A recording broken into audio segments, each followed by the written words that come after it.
I'm Scott Allen Miller. This is My Life Living in Leon, Nicaragua, and today we're going to talk about the traveler's problem for all travelers flying anywhere in the world that is known as the airline onward ticket scam. This is an extremely common scam that travelers generally become aware of. If you spend any amount of time traveling around the world, you're going to run into this. In this region in northern Latin America, because the #1 destination in the region, well, that's probably Mexico, but the #2 destination in the region is definitely Costa Rica, and Costa Rica is so well known for requiring an onward ticket that many airlines feel that they can, with impunity, claim that anyone requires an onward ticket, creating a bit of a problem in the region. And so this is something that you, as a traveler, simply need to understand carefully, because as long as you understand it, it'll be very easy to deal with. But if you don't understand it, you'll be constantly confused and unsure what to do. So we're going to talk about what this is and explain what you need to do to prepare right after the bump.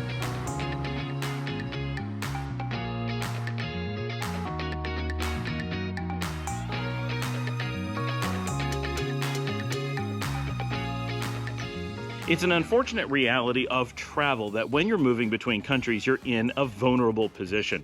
You are at the mercy of whoever is transporting you over borders, to the mercy of border officials, both exiting and entering and so forth. And during the time you're between countries, you're in a no man's land where many of the laws don't apply to you. Now, of course, airlines are not allowed to allow you to murder people on a plane or anything like that. The countries that allow them to take off and land have rules for taking off and landing and such, and so they deal with those things in specific ways. They manage to maintain certain laws in the air, even though you're technically over international waters or whatever, and in theory could get away with just about anything.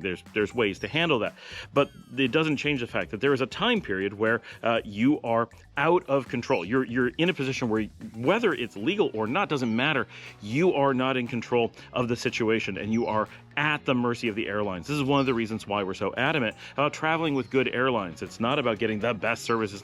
It's about being in a situation where you are not scared for what could happen to you. And normally we're talking about not getting to go where you want to go, suddenly having to pay lots of fees or whatever, but there are risks that come with traveling. You are putting your faith, your trust in a transportation company that is ultimately just a corporation looking to make money, which is a scary thing because they might be able to make money on you. And as someone who has had some pretty devious things done by some pretty major American airlines, I'm definitely wary of what could go on. There's a standard scam that travelers run into. This is the onward ticket scam. So like we said, in Costa Rica, they require, because they're a big tourist country with loads of people trying to come there and loads of people who want to stay there, they require that you show that you're going to have an onward ticket, meaning you can't just fly into or take a bus into Costa Rica without being able to demonstrate your already having paid for the ability to move on from that country. This is generally considered a smart thing for countries in that situation to do, to keep people from coming in because it's cheap, becoming destitute, getting stuck in the country, and then the country has to keep you alive even though they didn't even let you stay, right? So they want to avoid that situation where people make the claim that they have no way to leave, and then the country's stuck having to either keep them or pay for them to leave, right? They don't want to have to deal with that because the number of people they may have to deal with is quite large. So for a country like Costa Rica, I don't agree that it's a great policy, but I think it makes sense. So, this is something that they have to decide as a tuning whether it's good for them or not. But beyond Costa Rica, I'm not aware of any country in the region, and absolutely not Nicaragua, do we have anything like this. It's not a normal thing to want to have, and it would go completely against all logic because Nicaragua carefully wants you to come in, experience how fantastic it is, and stay. That is a major draw here in Nicaragua, that everything is orchestrated for you to be able to stay. So why would Nicaragua do this? Well, they don't. They absolutely don't in any way whatsoever. But why might you hear it about Nicaragua or Guatemala or Mexico or anybody, right? Well, when you're getting onto a plane anywhere in the world, I know people that have had this happen in the United States. I know people that have had this happen in Europe when flying into the region. The airlines have you in a situation where there's nothing you can do. As you're about to board the plane, they can say, well, we need proof of an onward ticket. And you'll notice that everyone who says that this has happened to them always tells the story that it's happened very late in the process. It doesn't happen when they buy a ticket. It doesn't happen when they check in. It happens at the gate normally, at a moment where you have minutes to be able to produce evidence of having an onward ticket, at a moment where you have no way to reach out to a lawyer and get advice, at a moment where you have no chance of looking up the rules online. There's no way for you to contact someone and find out what the rules really are. And if you do anything, you will simply miss your flight. And they're always looking for reasons to have people miss their flights, right? Airlines all overbook their flights, and it's much cheaper to come up with a reason for someone to miss a flight than there is to have to pay someone to get off the flight. If they can stop you from boarding, they don't have to pay, but once you've boarded, they have to pay. So they have a strong incentive in some cases to keep people from getting onto planes. Not a lot of people, just a few. And so if they find someone who looks like an easy mark, they'll often take it. And that's what's going on. You're a mark, and they're running a scam. And what they do is they tell you, with no warning and no evidence, that you have to have an onward ticket. You can produce any evidence you want. All they have to do is stall long enough for the plane doors to close, and it doesn't matter. They can admit that they were wrong. Too bad, you missed your flight. There's nothing you can do about it. Your recourse in most markets is very low. In the EU, it's a little bit better, but you're still in a very difficult position of saying, but I had everything I needed. They didn't tell me I needed this. It wasn't an official thing, and they just go, it's a mistake. Like, how bad can it be? In the US, you are helpless, right? Your consumer rights don't exist. This is a big company. They own you. So you need to think about that you don't have the option of being in the right. As my mother used to like to say, sure, you might be right, but you're dead. It's better to be wrong and alive than to be correct and dead. And mostly she was talking about stepping out into traffic when you had the right of way, but a car was coming anyway. But the point still stands. The airlines often act like a train coming down the tracks, and whether you have the right to cross them at that particular moment or not, the train's not stopping, nor does it care that you were on the tracks. So this is a situation where they know they can take advantage of you. They know they can bump you. They know they can do whatever. So you have to be prepared. This is general traveler advice everywhere in the world. Has nothing to do with where you're traveling to, unless it's a situation like Costa Rica where you actually have to have that. But normally you know that ahead of time. When those things are going on, the country normally announces it and makes it very public, and the airlines normally asks for it at the time of booking, because their entire flight may be at risk if they don't. They don't want to be in a position where they're flying an empty plane. So they warn when it's real quite early in the process. But if they want to bump you from the flight, they'll wait to the last second in the hopes that you don't have a way to produce an onward ticket. They know that a certain number of people will have onward tickets because people just tend to. So they know that maybe 80% of the people will be able to just board the plane anyway. They also know, and this is the trick, that a number of people are going to be able to get onward tickets at the last second. Savvy travelers are always aware that this is a possibility, always something that they are ready for. So this is one of many reasons why you never travel in a situation where you don't have data on your phone. Make sure you have access to not just pull up your boarding pass or whatever, not that you just have your documents. You need to have, and this is an incredibly sad statement, but you must have independent data on your phone and be able to book tickets and things at the very last second, regardless of what resources are given to you by the airport. This is sadly something travelers just need to have in their literacy of travel pocket, right? You have to know how to do these things, but this is pretty simple. You have a couple choices. One is generally you can book with the same airlines pretty quickly. And if you know what you're doing, there's a couple things. Normally you can cancel a ticket within 24 hours. So you book something as far out as you can, as soon as you land, cancel, or even cancel. Many times people cancel while boarding the plane. You get the ticket, you're like, I have it onward ticket, and they can't stop you then, right? They gave you a reason not to get on the plane. You proved that you were able to get on the plane. Their bluff was called, and now you get to get on the plane. As soon as you're on that plane, you can cancel that ticket because it's not required for the country, right? You don't have to worry about, unless it's Costa Rica.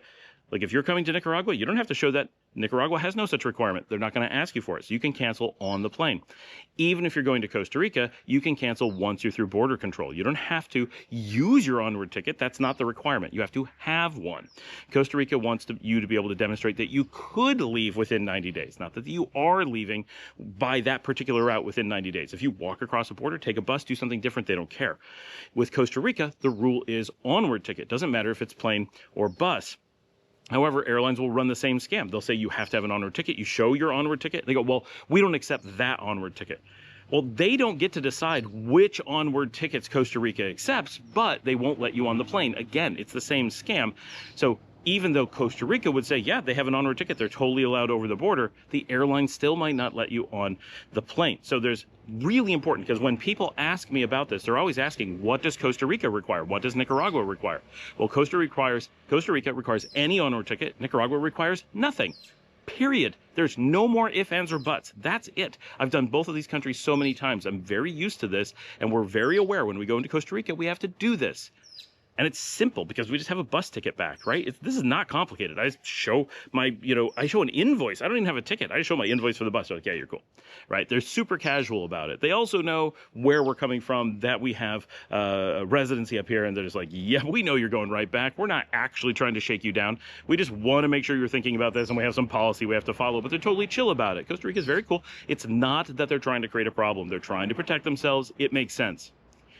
But people ask about that. Then when they get to the airlines, they're like, but I was told, right, airlines have no responsibility to tell you the truth, right? They have no reason to be honest with you. They're going to tell you what they want to have happen, and they're going to manipulate the situation. So you have to be in control as much as possible.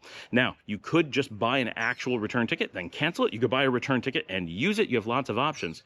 And many times, if we're traveling places, we just get a return ticket if we know we're going to return, so we don't have to deal with it because we know it could be a problem. And if we're going to use a return ticket anyway, might as well have it on us, right? So that's something to consider. But for many people, you may be going to Nicaragua one way and never returning. 100% allowed, not a problem. Nicaragua is completely ready for you to do that and wants you to do that in most cases. As long as you're a good expat and all that stuff, they want you to come here and stay. Everything is designed to encourage that. So they're not happy that airlines are scamming you like this and trying to keep the people they want to come from getting here. Right? Now, maybe foreign countries are incentivizing airlines to do this. Hey, the people who may be going there to stay, could we make this scary? Could we make it sound like the other countries trying to block them? There's a lot of potential behind the scenes manipulation going on here. No reason to know that that is the case, but no reason to doubt it either. It's the logical thing. It would be a very straightforward. All it takes is one agency saying, hey, we would like you to say this from time to time. That's all it takes.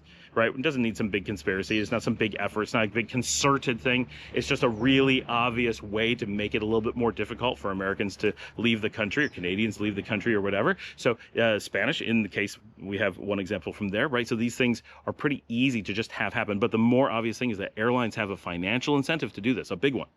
So it doesn't need to be any back force anywhere. It doesn't have to be any secret stuff. Even just the people working at the gate, once they figure out they can say anything they want with impunity and they can save tons of money, they may be getting bonuses. The airline's making more money. There's a lot of reasons why this happens. So don't look for some big nefarious thing. This is just basic business in a situation where we don't have consumer controls and you are under a lot of duress and stress, and there's no way for you to control the situation. Humans, when put into that situation where they have that kind of control, will almost always eventually move to doing really evil things. That is human nature, and just accepting that makes this make sense. So what you can do is there's many services that sell airline tickets that take minutes. You should have an account ahead of time. You just jump on, you have a credit card on file, you say, I need an onward ticket from this country, boom, boom, and in a minute you can show, and it only costs like $15, and they auto cancel for you. It's unfortunate that this is an extra cost of travel, an extra hassle, an extra, I got to have a phone, I have to have this, I have to be charged, I have to have data, I have to have this app, I have to be able to do these things. Yeah, that really sucks. That is how the world works when you're traveling, and it is what it is, right? So accepting it and saying, okay, travelers have to deal with this from time to time. You can easily be ready. It is not a big expense. It's something you can plan for and protect yourself. Will answer a lot of things. Because every time people ask me, what kind of ticket do I have to have? We have no way to know, because the airline is making it up on the spot. You are a mark, they are scamming you. So exactly how much they're going to try to scam you for, how hard they're going to try to scam you, what they're going to allow or not allow, right? You showed that bus ticket, some places will take it, some places won't. It is not even an airline by airline ruling, it is a person by person ruling. It is in that moment they decide what they're going to do. And the same, I've been bumped from flights where they simply we were waiting at the gate, waiting to go in, we were on time, not late, no problem, and they still shut the gates and just said, oh, we didn't see you, we decided to leave. And then we said, well, we were here. Certain groups of people were given meal credits and hotel credits, and certain groups of people were not. Why? Because they decided who were the easy marks and who were the not the easy marks, and they played their hand, right? And that's how these things often work. So don't make yourself an easy mark. Be prepared, and you'll not be the person that gets the problems. Someone will have those problems, and that's I can't state how unfortunate this is, that this is the world we live in. But airlines are essentially monopolies. They work with impunity, and even in the best markets, there's very, very little you can do about anything. And when you're dealing, we talk about this a bit with why scams work so well when you're dealing with expats in new countries and why it's so important to avoid situations where you'll get scammed. Airlines operate in a similar space. An airline in, say, the United States, claiming that Nicaragua requires something, if the United States says, hey, you lied to American citizens, you stole money from them, you didn't honor the contract you had, which is unlikely that they would ever follow up on your behalf, but what if they did, and it could happen? The airline simply has to go, oh, it was our understanding with Nicaragua, and you can't check up on us. That is our agreement with a foreign country. We thought that we had information from them that suggested they wanted us to do this. Whether it's a law or it's published or the U.S. is told about it, it's not our concern. And the U.S. really doesn't have very much power to follow up on that and no interest to follow up on that. You're in a situation of going to a third-party country. The U.S. doesn't really care what's going on with you, right? That is, you're on your own. The airline doesn't care. You're on your own. Nicaragua has nothing to do with it. It's not their situation. They've not created a need for this. This is 100% a scam being run in the U.S. if you're coming from Miami, right? Wherever country this is coming from, Nicaragua has no ability to help you other than publishing that there's no such requirement. But that's already published, and the airlines just go, no, we have a private agreement that you can't see that says we need it, and there's nothing you can do. You can't subpoena that to prove that it is. And if you do, they just go, oh, we confused it with Costa Rica. We're sorry. And there's no real teeth to taking them to court. So you have no protections in this case. So it is a scam that they run truly with impunity because it's international. If this was going from one U.S. state to another and they made up a rule like that, it'd be completely different. You'd be inside the U.S. The U.S. Federal Trade Commission would absolutely back you up and look into it. The FAA would look into it. There's all kinds of rules. The federal government would own both sides. They'd be able to get the information and be 100% sure. No, that is not a requirement of Nevada. Iowa cannot do this to you. So we're filing a federal level lawsuit, right? That's different. International anything creates this area of risk, and so you need to manage it. So that is why we can't answer any specific questions as to what people will require. Be prepared that you might need to have an airline ticket taking you out of the country, and you may have to produce it under whatever rules they make. They can make any rules they want on the spot, so don't tell them what you have until they tell you the requirements, right? Because what if you have one that's at 89 days and they go, oh no, we were told 60 days. Right? They'll just change it on the spot if they need to get you off that plane. So you need to know exactly what requirements to match before you play your hand to let them know that you have the ability to produce that ticket. It is what it is, but with these services, I'll do my best to link some below. My friend Eric did a video last year that talked about one that he uses. My wife uses one. A lot of times we use the airlines themselves and just cancel it. There's a lot of things. Often they want to get another ticket. So if you show one from their airlines, that gives you the most power, because if they deny their own ticket, then you actually have a little bit of legal recourse. Why did you sell me a ticket if you were going to deny me 2 flights, right? Now you've got something, right? But it's still pretty weak and really a stretch. And are you going to cancel that? Like, what are you going to do? So sometimes we do that.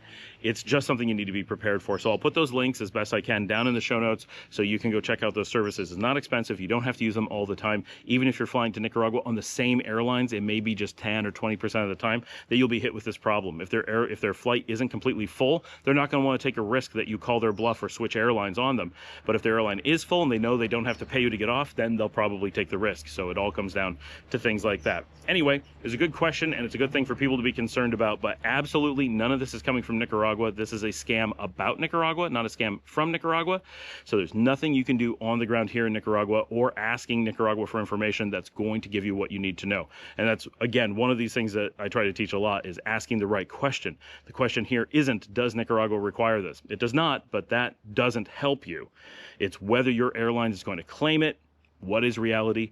Doesn't make any difference. Thanks for joining me. Like and subscribe. If you'd like to help support the channel and the work that we do here, you can buy me a coffee at buymeacoffee.com/Scott Allen Miller. It's like Patreon comes directly to me. You can also watch extra videos, give us a thumbs up, ask questions, leave comments, say hello, send in a video question of yourself, check out our social media, all those kinds of things, right? Lots of stuff. And remember, on Thursdays, we try to do a live stream, which I'm remembering because I'm recording this on a Thursday and I'm about to get ready for the live stream. That is a lot of fun. We do it like all evening, most evenings. We miss it once in a while, but we hit about about 40 to 45 Thursdays of the year. It's really worth doing. We've been doing it for about 2 years. It's a lot of fun. You can connect with me and all the other people that are on and just have a real-time conversation. And it's a great time to hang out, throw it on a TV, crack a beer, order in some pizza, and hang out with us on Thursday evenings. And I will see all of you tomorrow.